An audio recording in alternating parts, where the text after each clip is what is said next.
తూరు పారబట్టుటకు ఆయన చేతి యందు చేట సిద్ధముగా ఉన్నది. ఆయన తన గోధుమ ధాన్యమును తూరుపారబట్టి గింజలను గిడ్డంగుల యందు భద్రపరిచి పొట్టును ఆరని అగ్నిలో వేసి కాల్చివేయును. పిత పుత్ర పవిత్రాత్మ నామమున. Praise the lord, praise the lord, praise praise praise the Lord. హల్లెలూయా. తండ్రి వందనం, తండ్రి స్తోత్రం, తండ్రి ఆరాధన, తండ్రి మహిమ. హల్లెలూయా. Praise praise praise the Lord. యేసయ్యా వందనం, యేసు రాజా స్తోత్రం, యేసు రాజా మహిమ, యేసు రాజా ఆరాధన. హల్లెలూయా. Praise praise praise the Lord. ఆత్మదేవా వందనం, ఆత్మదేవా స్తోత్రం, ఆత్మదేవా ఆరాధన, ఆత్మదేవా మహిమ. హల్లెలూయా. Praise praise praise the Lord. ప్రియమైనటువంటి సహోదరి సహోదరులారా, ఈరోజు మనం ఆగమన కాల 3వ ఆదివారంలో ప్రవేశించాం. ఈ యొక్క ఆదివారానికి ఒక ప్రాముఖ్యత ఉన్నది. ప్రతి సంవత్సరం 3వ ఆగమన కాలాన్ని ఒక పేరుతో పిలుస్తారు. ఈ ఆదివారాన్ని ఒక ముఖ్యమైనటువంటి ఉద్దేశం, ముఖ్యమైనటువంటి పేరుతో పిలుస్తారు. అదేంటో తెలుసా? ఈ ఆదివారాన్ని గౌదాతే సండే అంటారు. అంటే ఆనందమయ ఆదివారం, సంతోషముగా ఉండేటువంటి, సంతోషమయ ఆదివారాలుగా పిలుస్తారు. ఎందుకని? ఇంకా క్రిస్మస్ పండుగ కొద్ది రోజుల్లో ఉంది కాబట్టి మనం విన్నటువంటి దేవుని యొక్క వాక్యం కూడా ఈ విషయాన్ని చెప్తూ ఉన్నాయి. ఆనందించండి, అన్ని వేళలా ఆనందించండి అని పౌలు గారు ఫిలిప్పీయులకు రాసిన 2వ లేఖలో మనం విన్నాం. మరి ఏ విధమైనటువంటి ఆనందాన్ని మనం పొందాలి? ఏ విషయాలలో మనం శ్రద్ధ చూపించినట్లయితే మనం ఆనందంగా ఉండగలం, సంతోషంగా ఉండగలం. దేవుని గురించి మళ్ళీ ఆనందంగా ఉండమని ఆహ్వానిస్తూ ఉన్నాడు. ఈరోజు ప్రత్యేకంగా మనమందరం ధ్యానించుకున్నాం. కొద్ది రోజుల్లో క్రిస్మస్ పండుగను కొనియాడుతూ ఉన్నాం. మరి అటువంటి కొనియాడటానికి సంసిద్ధంగా ఉన్నటువంటి మనము త్వరగా, ఇంకా ఇమ్మీడియట్గా, ఇంకా ఎక్కువగా ఆనందంతో, ఇంకా ఎక్కువ సంతోషంతో ఎదురు చూడాలి. మన యొక్క ఎదురు చూపు స్పీడ్గా చేయాలి.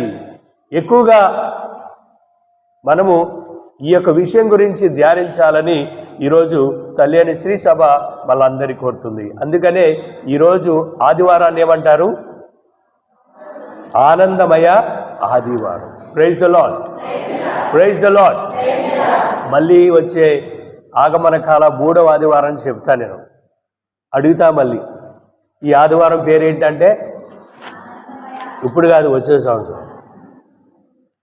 తెలుసుకోవాలి. కొన్ని విషయాలు మనం మర్చిపోకూడదు, కొన్ని విషయాలు శ్రద్ధ చూపించాలి.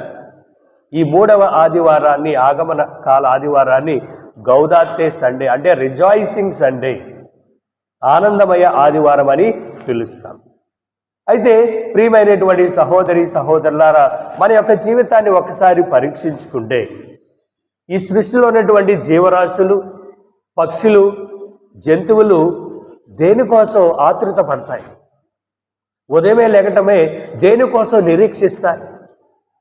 దేనికోసం తన యొక్క జీవితాన్ని ఆతృతతో ఎదురు చూస్తాయంటే అందరికీ తెలుసు. పక్షులు ఉదయమే లేకటమే దేనికోసం నిరీక్షిస్తాయి? ఎక్కడన్నా మంచి గింజలు దొరుకుతాయా? ఎక్కడన్నా మంచిగా పంట ఉంటుందా? అక్కడికి వెళ్ళి నేను సంతృప్తిగా, ఆనందంగా నా యొక్క పొట్టను నింపుకుందామా అనేటువంటి నిరీక్షణలతో ఉంటాయి. మన దగ్గర ఉన్నటువంటి జంతువులు కూడా, ఆవులు అమ్మా అని అరుస్తాయి. దేనికి? నాకు ఆకలిగా ఉంది, అన్నం పెట్టండి. ప్రతి ఒక్క జీవి, ప్రతి ఒక్క జంతువు నిరీక్షిస్తాయి తన యొక్క పొట్టను నింపుకోవటానికి. ఎప్పుడైతే అన్నము ఆహారం దొరుకుతుందో సంతోషంగా ఉంటాయి. మానవుడు కూడా ప్రియమైనటువంటి సహోదరి సహోదరులారా, మన యొక్క నిరీక్షణ ఎక్కడికి? మన యొక్క ఎదురు చూపు దేని గురించి? మన యొక్క ఆతృత దేని గురించి? దేనికోసం మనం పరిగెడుతూ ఉన్నాం?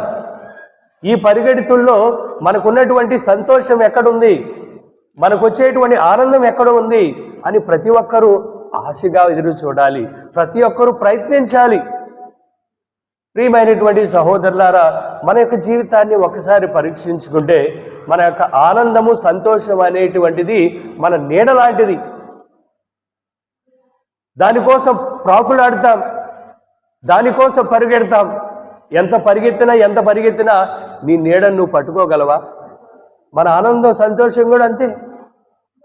ఈ ఆనందం సంతోషం అనేది ప్రియమైనటువంటి ప్రజలారా, అది ఏ విధంగా ఉంటుందంటే మనకు వచ్చేటువంటి కలలు, నిద్రలో కొన్ని కలలు వస్తాయి. నిద్ర వీడిన తర్వాత ఎక్కడ పోతుంది కళ? మన ఆనంద సంతోషం కూడా అంతే. ఈ ఆనందం కోసం పరుగెడతాం, వెతుకుతాం, నిరీక్షిస్తాం. కానీ మనం డబ్బు సంపాదించడంలో ఆనందం ఉంటుందా? మన పేరు ప్రఖ్యాతులు సంపాదించుకోవడానికి పరిగెడుతాము, దానిలో ఆనందం ఉంటుందా?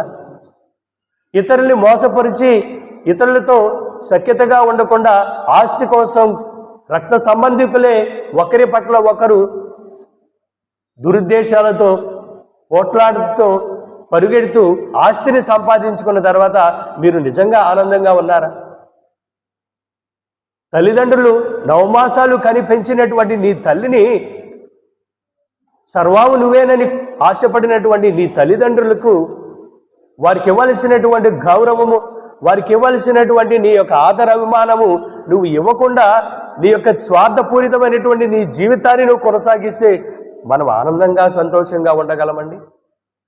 ఆలోచించండి.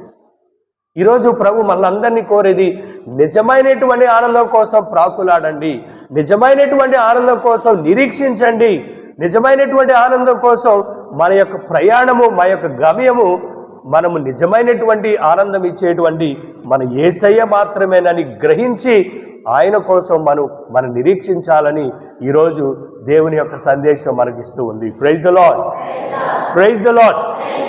ప్రియమైనటువంటి సహోదరులారా, చీకటిలో ఉన్నటువంటి వాడు వెలుగును చూస్తే సంతోషపడతాడు. అప్పుడు వారికి చీకటిలో ఉన్నాడు, వెలుగంటే తెలియదు. ఎప్పుడైతే చీకటి నుండి వెలుగులోకి వస్తాడో ఆనందపడతాడు. అదేవిధంగా ఆకలి దప్పులతో ఉన్నటువంటి వారు అన్నదాతను చూసి, ఆహారాన్ని చూసి సంతోషంగా ఆనందంగా గంతులేస్తాం. అదేవిధంగా అప్పుల బాధల్లో మనం సతమతం అవుతూ ఉన్నప్పుడు, ఎవరైనా రుణదాత వచ్చినప్పుడు, మనం సహాయం చేయడానికి వచ్చినప్పుడు మనం ఆనందానికి హద్దులు ఉండవు. అదేవిధంగా అనారోగ్యంతో మ్రగ్గుతున్నటువంటి మనము వైద్యుని చూసినప్పుడు, ఆరోగ్యాన్ని సంపాదించుకున్నప్పుడు మనము ఆనందంతో సంతోషంగా ఉంటాం. కానీ నిజమైనటువంటి ఆనందం ఎక్కడ దొరుకుతుందంటే ఆధ్యాత్మికపరమైనటువంటి ఆలోచనలో, ఆధ్యాత్మికపరమైనటువంటి చింతనలో, ఆధ్యాత్మికపరమైనటువంటి బలముతో మనం ఉన్నప్పుడు, రక్షకుని కోసం ఎదురు చూస్తున్నప్పుడు నిజమైనటువంటి ఆనందం మనలో ఉంటుందని దేవుని వాక్యం చెప్తుంది. Praise the lord. అయితే ఈరోజు మనం విన్నటువంటి మొదటి పట్టణంలో ప్రియమైనటువంటి సహోదరి సహోదరులారా, ప్రవక్త జెఫనియా ఆనాడు యూదయ దేశంలో ఉన్నటువంటి ఇజ్రాయిల్ ప్రజలు ఐగుప్తు దేశంలో బానిసలుగా బ్రగ్గుతున్నటువంటి కాలంలో ప్రభు వారిని ప్రత్యేకంగా ఎన్నుకున్నాడు. మీరు నా ప్రజలు, నేను మీ దేవుడను, నేను తప్ప మరెవరు లేరు అని వారిని ప్రత్యేకంగా ఎన్నుకుని సర్వవేళలా వారిని రక్షిస్తూ కాపాడుతున్నటువంటి ఆ దేవునికి వారు విరుద్ధంగా జీవించడం ప్రారంభించారు. ఆయన యొక్క కోపాగ్నికి లోనయ్యారు.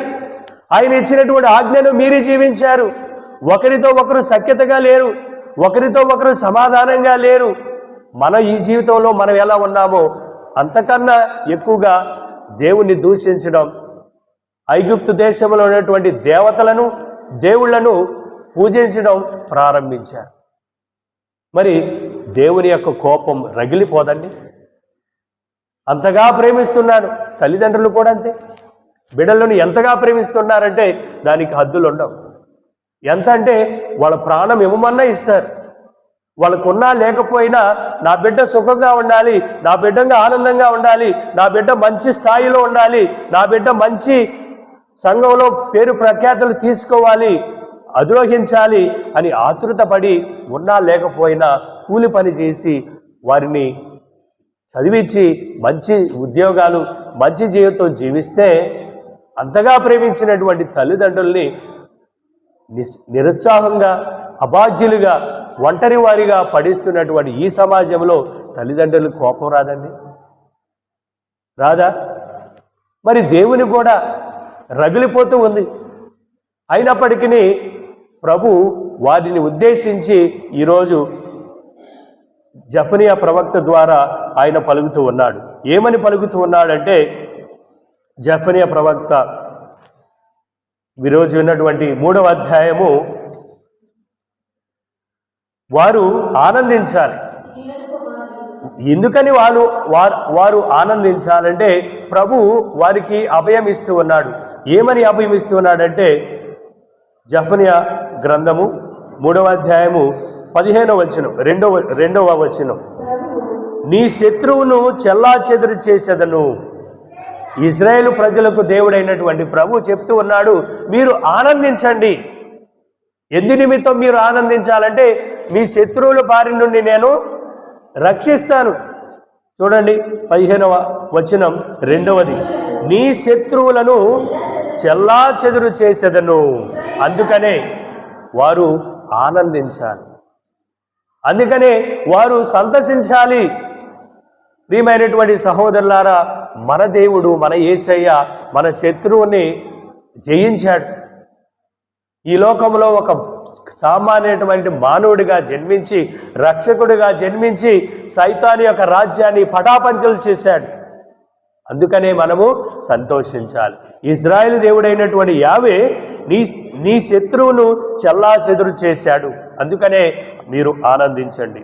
రెండవది 15వ వచనం మొదటి లైన్, ప్రభువు నీ దండనను తొలగించును. Praise the Lord. ఆయన ముందుగా చెప్తూ ఉన్నాడు. ఆయన యొక్క కోపం రగిలిపోతూ ఉంది. ఆయన యొక్క ముఖము చాటేసుకున్నాడు.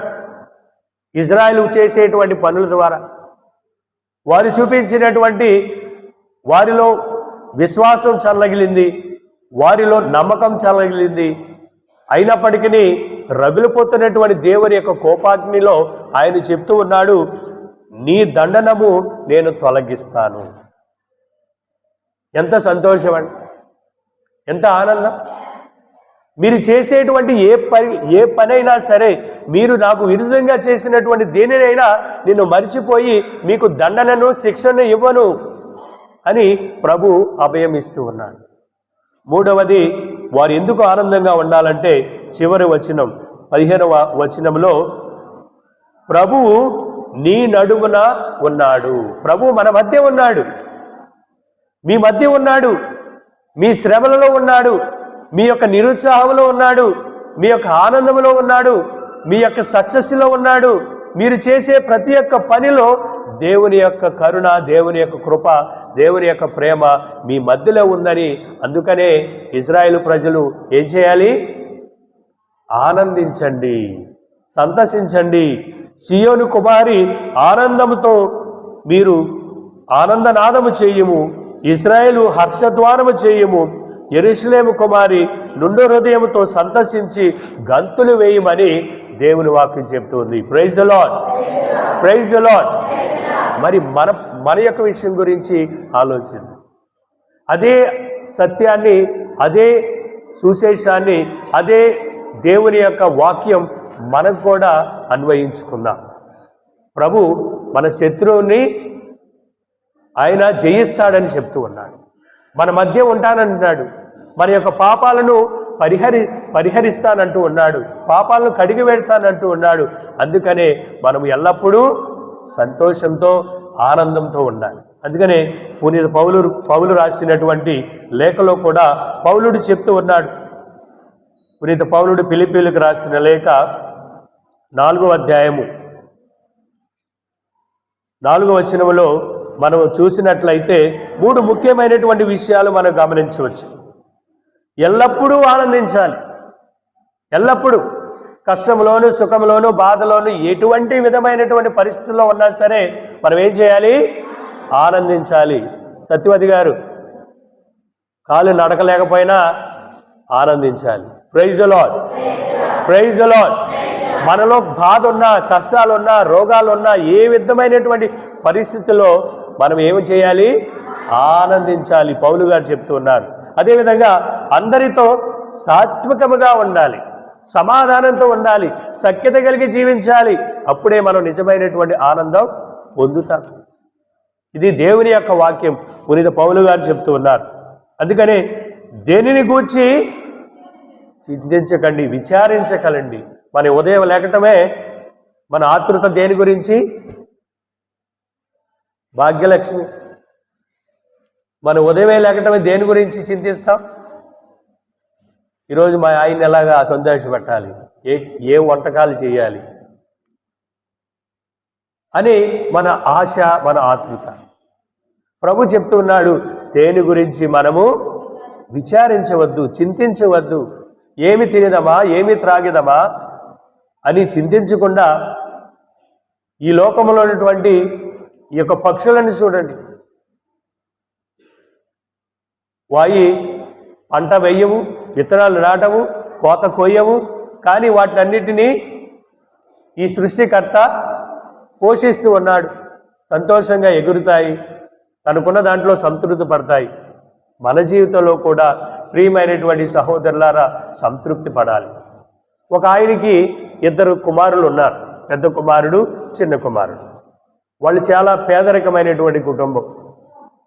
పెద్ద కుమారుడు చాలా తెలియగలిగినటువంటి వాడు, చాలా మేధాశక్తి కలిగినటువంటి వాడు, మంచిగా ఆలోచించేవాడు. చిన్న కుమారుడు కొంచెం తెలివి తక్కువ, కానీ అన్నయ్య అంటే ప్రేమ, గౌరవము, వినయము. వాళ్ళ తల్లిదండ్రులు చనిపోతూ చివరిగా వాళ్ళకి ఇచ్చినటువంటి ఆస్తి ఏమిటో తెలుసా?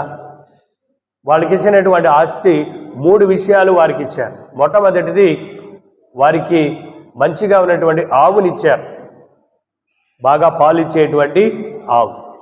రెండవది వారి పెరట్లో ఉన్నటువంటి ఈ చెట్టు, కొబ్బరి చెట్టుని ఇచ్చారు. మూడవది చలి కాచుకోవడానికి ఒక రగ్గు ఇచ్చారు. 3 ముఖ్యమైనటువంటివి వాళ్ళకి ఆస్తిగా ఇచ్చారు. వాళ్ళు ఉన్నది ఎంతమంది? 2 కుమారులు, పెద్ద కుమారుడు, చిన్న కుమారుడు. మరి పెద్ద కుమారుడు చాలా తెలియగలిగాడు. అరే తమ్ముడు, మనం సమంగా పంచుకోవాలి రే. తల్లిదండ్రులు మనకి ఈ 3 ముఖ్యమైనటువంటి బహుమతులు ఇచ్చారు కాబట్టి ఎవరిని కూడా మోసం చేయకూడదు, మనం సమంగా పంచుకోవాలి. మొట్టమొదటిది ఆవు, సమానంగా పంచుకుందాం. మొదటి భాగమైనటువంటి ఆవు నీకు, వెనక భాగమైనటువంటి ఆవు నాకు. సరేనా? తమ్ముడు అన్నాడు, అన్నయ్య నువ్వేం చెప్తే అది, బుద్ధి లేదు కదా. రెండవది కొబ్బరి చెట్టు, తమ్ముడు సమానంగా పంచుకోవాలి. ఆవుని ఎట్టగో సమానం పంచుకున్నామో కొబ్బరి చెట్టును కూడా సమానం. కింద భాగం నీకు, పైన భాగం నాకు. అలాగే అన్నయ్య నువ్వేం చెప్తే అది. మళ్ళీ మూడవది చలి కాసుకోవటానికి రగ్గు. తమ్ముడు పగలంతా నువ్వు ఉపయోగించుకో, రాత్రంతా నేను వచ్చి, ఎందుకంటే సమానంగా పంచుకోవాలి. అలాగే అన్నయ్య నువ్వేం చెప్తే అది. అలాగా కొనసాగిస్తూ ఉన్నారు. తమ్ముడిది ఆవు మొదటి భాగం, గడ్డి కోసుకొచ్చి ఈ ఏమంటారు, అది ఏదో పోస్తారు కదా, ఏంటది, తోడు, దానం పోస్తారు కదా, చక్కగా పెంచుతూ ఉన్నాడు, చక్కగా అన్నీ ఇస్తూ ఉన్నాడు. మొదటి భాగం. రెండో భాగం అన్నయ్య ప్రతిరోజు మంచిగా పాలు తీసుకుంటున్నాడు, వ్యాపారం చేసుకుంటున్నాడు. నేను వినయంగా ఉండాలి. తమ్ముడు బాగున్నావా? బాగున్నాను అన్నయ్య, బాగుంది. రెండవది కూడా రాత్రిపూట చల్లగా ఉన్నప్పటికీ అన్నయ్య ఉపయోగించుకుని పగట మాత్రం ఏమైనా ఉపయోగం ఉందా? ఏముండదు. చలిలో మ్రగ్గుతుండేవాడు. అదేవిధంగా కొబ్బరి చెట్టు, దానికి మంచి ఎరువేసి తవ్వి చక్కగా పెట్టేవాడు. అన్నయ్య మాత్రం కొబ్బరికాయలు కోసుకుని అమ్ముకొని బాగా ఉండేవాడు. అలా కొనసాగిస్తూ ఉన్నప్పుడు ఒకసారి వారికి చుట్టం చూపుగా ఒక పెద్ద ఆయన వచ్చాడు. పెద్ద ఆయన వచ్చి, ఎరాబాయ్ ఎలా ఉన్నావు, ఎలా ఉంది జీవితం? బాగానే ఉంది. మీ తల్లిదండ్రులు ఇచ్చినటువంటి ఆస్తి ఎలా ఉంది? బాగానే ఉంది. ఏమి ఇచ్చారురా అన్నప్పుడు చిన్న కుమారుడు అన్నాడు, ఏమిచ్చారు? ఆవు ఇచ్చారు, కప్పుకోవడానికి గొంగళ్ళు ఇచ్చారు, కొబ్బరి చెట్టుని ఇచ్చారు. మరి ఎలా పంచుకున్నారా? అంతా సమానంగా పంచుకున్నాం. ఎలారా? ఆవేంటో వెనక భాగం అన్నయ్యకి, ముందు భాగం నాకు. చెట్టు కూడా కింద భాగం నాకు, పైన భాగం అన్నయ్య. రగ్గు కూడా ఉదయం నేను ఉపయోగించుకోలేయి, రాత్రి మన. అరే వెర్రి తక్కువ బుద్ధి లేనటువంటి వాడా, ఆలోచించావా? దీనివల్ల ఉపయోగం ఏముందిరా? మొదటి భాగం నువ్వు తీసుకుంటే వెనక భాగంలో పాలు పెరుగు అన్నీ మీ అన్నయ్య స్వార్థంతో అన్నీ తీసుకుంటున్నాడు రా, మేలుకొను అన్నప్పుడు, ఓహో అలాగా అని అన్నయ్య ఎప్పుడైతే పాలు చేస్తున్నాడో గడ్డి పెట్టి ముందు భాగాన్ని కర్రతో కొట్టాడు చిన్నతమ్ముడు.